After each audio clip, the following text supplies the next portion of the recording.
Hello guys, my name is Sakshi Pathania. आज हम haematoxylin eosin staining के बारे में hello guys, my name is Sakshi Pathania. आज हम हेमेटॉक्सिलिन नियोसिन स्टेनिंग के बारे में पढ़ेंगे। हेमेटॉक्सिलिन एंड नियोसिन स्टेनिंग के अलावा आपके सिलेबस में PTAH स्टेन है, जिसके बारे में ऑलरेडी डिस्कस हो चुका है। तो we are going to study about the next stain, that is haematoxylin and eosin stain. ये स्टेन हमारे हिस्टोपैथोलॉजी में बेसिकली यूज होती है for basic staining purposes. We use this stain. So let's start with it. We are going to discuss about different type of hematoxylin and eosin, and also we are going to discuss about the history of hematoxylin stain and everything about it. So let's start. So introduction, the hematoxylin and eosin stain is the most widely used histological stain because अब क्यों ये सबसे ज़्यादा use होती है उसके कुछ several points है, like comparatively सिंपल स्टेन है, इसका प्रोसीजर ज़्यादा लेंथी नहीं है, इसका प्रोसीजर बहुत कम देर में हमें रिजल्ट्स दे देता है। Ability to demonstrate clearly an enormous number of different tissue structure.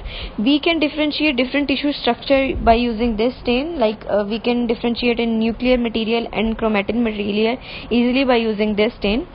Hematoxylin stain cells nuclei black, whereas eosin stain cytoplasm and most connective tissue fibers in varying shades and intensity of the pink, orange and red. मतलब अगर हम eosin से cytoplasm stain कर रहे हैं तो वो connective tissue fibers को भी stain करने में help करता है. Plus according to connective tissue fiber they can give different shades like pink, orange and red. And in the hematoxylin stain blue black show good intracellular nuclear detail. तो basics of staining में क्या है? Stains chemical substance use to achieve visible colour contrast. That means कि हमें अगर हमने tissue को stand करा है, जो भी हमने टिश्यू प्रोसेसिंग करी है, उसके बाद जब हम टिश्यू को स्टेन करते हैं तो ये डिफरेंट टिश्यू कंपोनेंट्स को डिफरेंट कलर प्रोवाइड करता है, ताकि हम टिश्यू के एक कंपोनेंट को या सेल के एक कंपोनेंट को दूसरे कंपोनेंट से डिफरेंशिएट कर सकें या कंट्रास्ट प्रोवाइड कर सकें under microscope. So what do we mean by staining? Treating tissue और cells with a series of reagent so that it acquires a colour, no particles of dye are seen and the stained element is transparent. मतलब हम treat करते हैं tissue और sales को die के साथ ताकि वो कलर ले सकें और हम उसको माइक्रोस्कोप के अंडर अलग से डिफरेंशिएट कर सकें, कंट्रास्ट प्रोवाइड कर सकें और वो विजुअलाइजेशन उसकी अच्छी तरह से हो सके।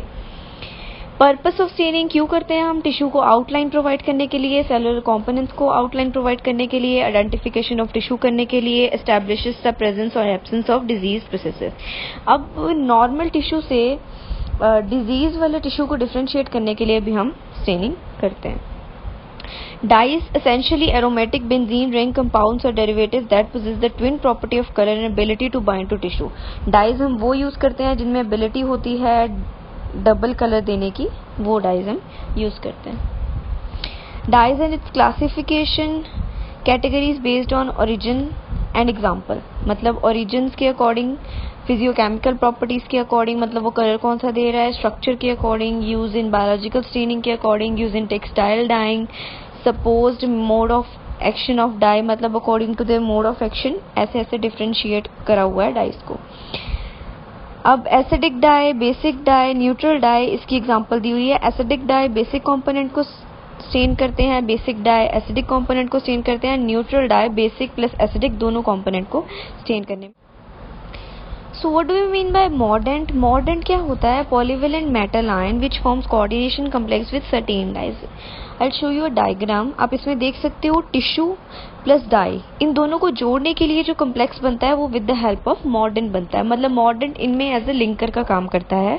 अ mordant dye complex lake combines with tissue to form tissue mordant dye complex which is insoluble. That means अगर ये मॉर्डेंट बीच में नहीं होगा तो टिश्यू और डाई की बाइंडिंग इतनी स्ट्रांग नहीं होगी, वो किसी भी रिंस करने के बाद वो अलग हो सकते हैं। So the substance which act as an intermediary between dye and tissue thus increasing the affinity between them, मतलब वो इनके बीच में एफिनिटी को इंक्रीज करता है, उसकी बाइंडिंग स्ट्रॉन्ग करता है, ताकि वो ड्यूरिंग जब हम वॉशिंग कर रहे हैं या ड्यूरिंग हम डिफ्रेंसिएशन कर रहे हैं तो डाई और टिश्यू का बाइंडिंग टूट ना जाए। मॉर्डेंट डाई की application, mordant is applied first followed by the dye mordant and dye are mix together and then applied. ये अलग अलग हेमेटॉक्सिलिन के बारे में बताया गया कि अगर हम Heidenhain's iron haematoxylin use करें तो पहले मॉर्डन अप्लाई करा जाता है। अगर हम एलम हेमेटॉक्सिलिन यूज कर रहे हैं तो मॉर्डन एंड डाई मिक्स करे जाते हैं, और dye applied first followed by the mordant hardly done in histotechnology. मतलब अगर ये जो मेथड है ना कि पहले डाई अप्लाई करना या आफ्टर दैट मॉर्डन अप्लाई करना, ये हिस्टोटेक्नोलॉजी में अप्लाई नहीं करा जाता। What are accentuators?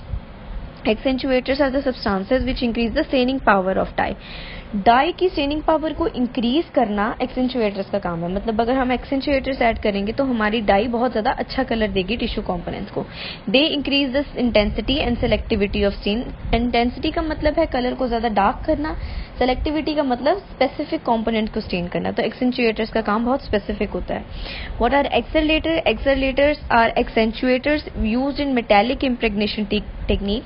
जब हम मेटल्स को यूज करते हैं टिश्यू कंपोनेंट के साथ बाइंड करके विजुअलाइजेशन प्रोवाइड करने को, तब हम एक्सेलरेटर यूज करते हैं, जिसकी एग्जांपल है chloral hydrate.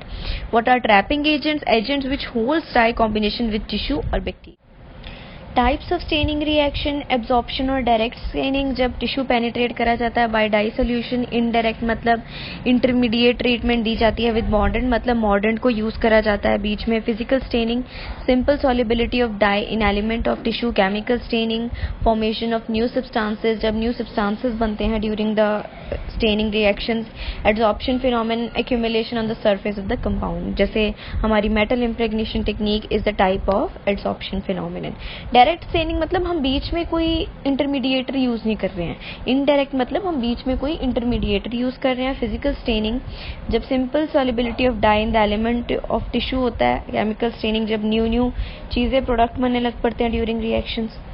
Type of staining method, vital, routine, special, regressive and progressive. Vital का मतलब है अप्लाई टू लिविंग टिश्यू, जो लिविंग टिश्यू को अप्लाई करे जाते हैं, मतलब जिंदा टिश्यू को। Routine staining, stain tissue with minimum differentiation except between nucleus and cytoplasm. मतलब हमें जब नॉर्मली न्यूक्लियस एंड साइटोप्लाज्म को डिफरेंशिएट करना है तब रूटीन स्टेनिंग यूज होती है, that is our haematoxylin and Nelson staining, जिसको हम पढ़ेंगे।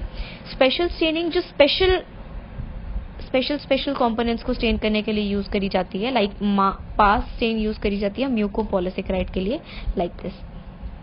रिग्रेसिव स्टेनिंग, इसमें क्या होता है, टिश्यू इनिशियली ओवर स्टेन करा जाता है, देन उसके बाद डीकलराइज करा जाता है ताकि एंड पॉइंट में हमें अच्छी तरह से प्रॉपर कलर मिल जाए। तो मतलब स्टार्टिंग में इसमें इनिशियली ओवर स्टेन करा जाता है, देन डिफरेंशिएट करा जाता है।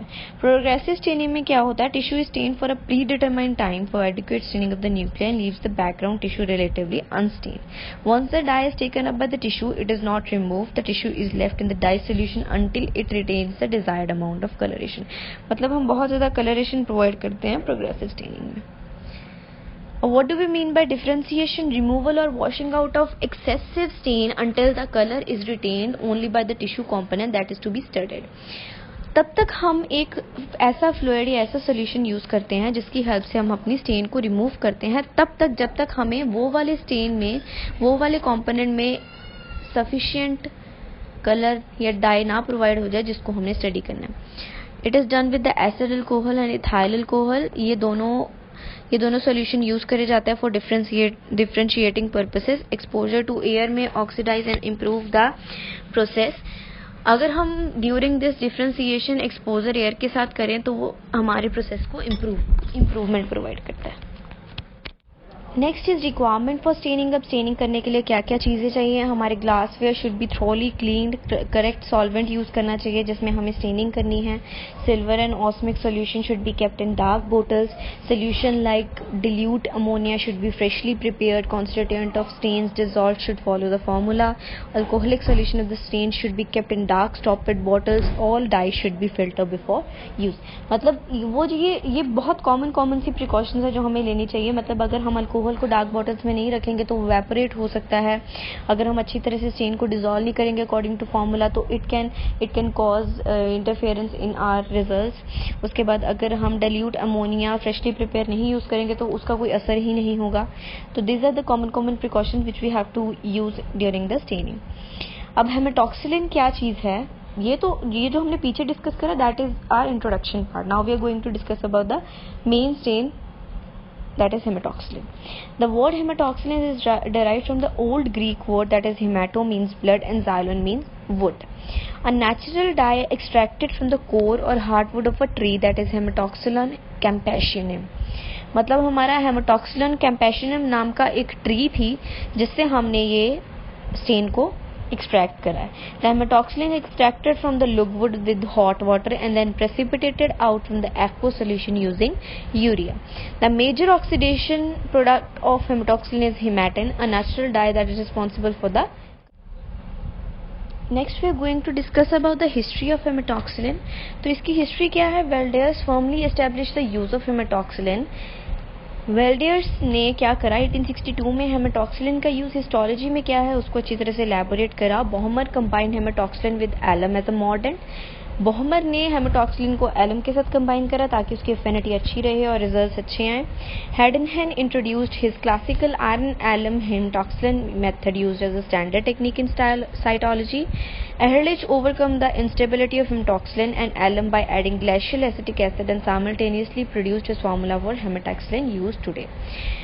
Ehrlich ने क्या करा एट लास्ट जो ग्लेशियल एसिटिक एसिड भी यूज करा जो कि आज हम फॉर्मूला जो यूज करते हैं फॉर द हेमाटोक्सिलिन पर्पसेस. तो क्लासिफिकेशन ऑफ हेमाटोक्सिलिन क्या है? Haematoxylin solution can be arbitrarily classified according to which mordant is used. हमारा जो हेमाटोक्सिलिन है वो डिफरेंशिएट करता है कि हम उसमें मॉर्डेंट क्या यूज करते हैं. तो alum haematoxylin, iron haematoxylin, tungsten haematoxylin, molybdenum haematoxylin, lead haematoxylin and haematoxylin without a mordant. So about this we are going to discuss in the next presentation. Thank you so much guys. If you're having any query you can ask.